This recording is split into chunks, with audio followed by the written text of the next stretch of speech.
गिबियावनो बयनिसिमबो आंनि गोसो गोरबोनिफ्राय खुलुमहरग्रोनाय जाबाय।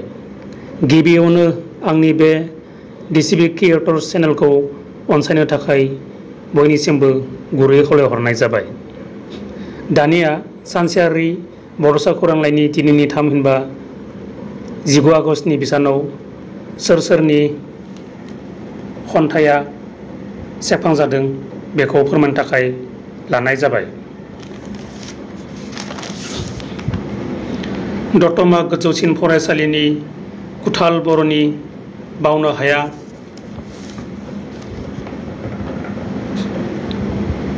चिरांनि कमल मुसाहारिनि रजेनि सावगारि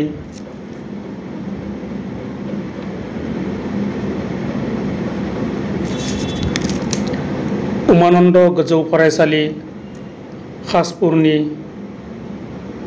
मैखोम दैमारिनि दोंथाम लिमारिक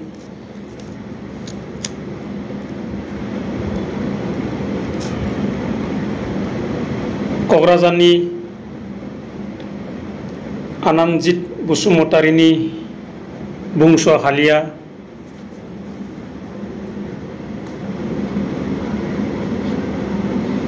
लखिमपुरनि कुमार बसुमतारिनि आं गोथार नंला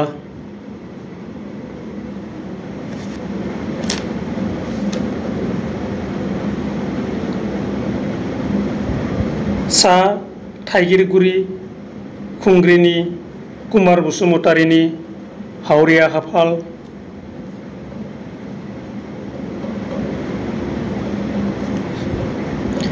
क'क्राझारनि सानसुलि बसुमतारिनि जिउनि अनजालु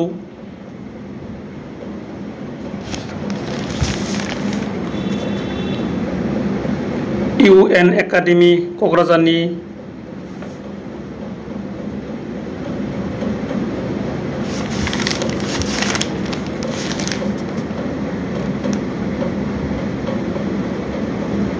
थिलि थमा बसुमतारिनि बड'फा